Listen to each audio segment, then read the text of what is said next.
Hello friends, welcome to my channel Beta tutorial.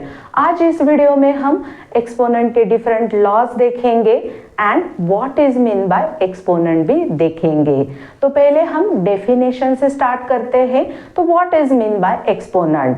If any number multiplied by itself several times, then it can be represented in a unique way that is known as exponential form. तो यहाँ पे मैंने एक example लिया है। If number 8 it is multiplied by itself 5 times, then in exponential form it is represented as 8 raised to 5. 8 is nothing but base and 5 is nothing but exponent. तो ये हो गया आपका एक्सपोनेंशियल फॉर्म। अभी हम different laws of exponent explain करेंगे along with example. तो first law is a product law. Product is nothing but multiplication. If अगर हम मल्टीप्लीकेशन कर रहे हैं, बेस सेम है, तो जो भी एक्सपोनेंट है उसका एडिशन होगा। तो यहाँ पे मैंने लिखा है a raised to m into a raised to n is equal to a raised to m plus n। तो एग्जाम्पल लेंगे।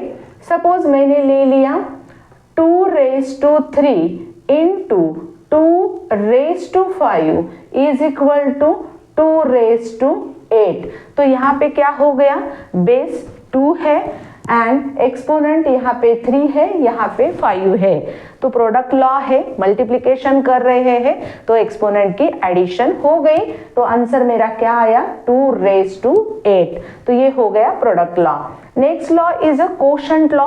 कोशेंट हमें कब मिलता है? जब हम डिवीजन ऑपरेशन करते हैं।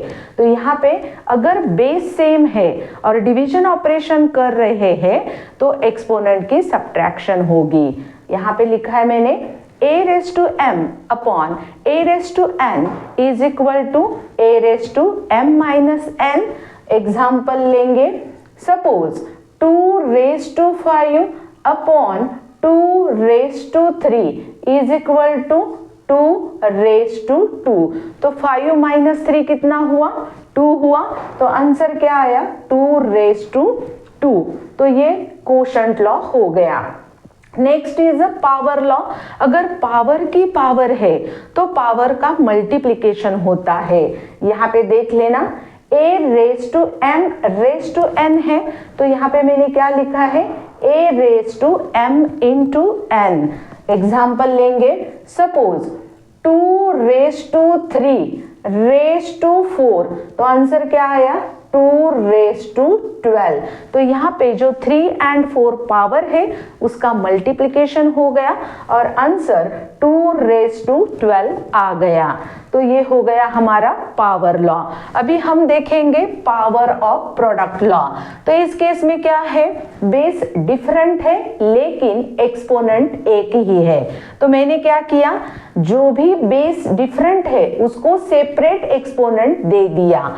तो ab raised to m is equal to a raised to m into b raised to m। Example लेंगे। Suppose 2 into 3 raised to 4, answer क्या आया? 2 raised to 4 into 3 raised to 4। या आप इस तरह से भी लिख सकते हो। तो ये हो गया power of product law. Next law is power of quotient law. तो यहाँ पे भी numerator and denominator both are different.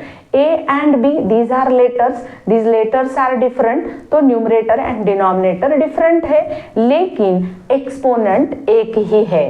तो a upon b raised to m is equal to a raised to m upon b raised to m।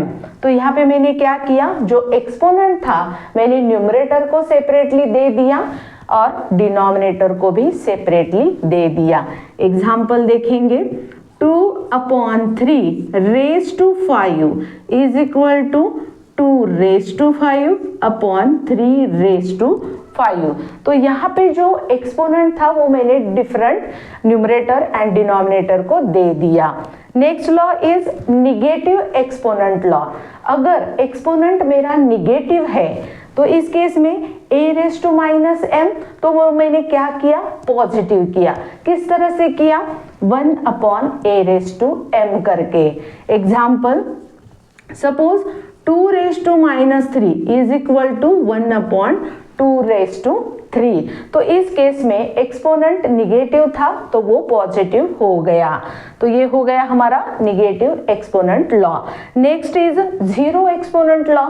अगर किसी भी number का exponent 0 आता है या 0 होता है तो उसका आंसर ऑलवेज 1 होता है। तो इस केस में देख लेना, a रेज टू 0 है, आंसर 1 है। अगर मैंने एग्जाम्पल ले लिया 2 raise to 0, answer is 1, 100 raise to 0, answer is 1। तो इस तरह से जीरो एक्सपोनेंट लॉ हो गया। And last law that is identity exponent law. तो इस केस में base anything raise to 1 is always anything. तो इस केस में a रेज टू 1 है, आंसर मेरा a आ गया। एग्जाम्पल अगर मैंने ले लिया 2 raise to 1, answer 2, 5 raise to 1, answer 5। तो इस तरह से जो एक्सपोनेंट के लॉज है वो हम अप्लाई कर सकते हैं। अगर आपको मेरा वीडियो पसंद आया तो support to my channel, share it, subscribe it. Thank you for watching.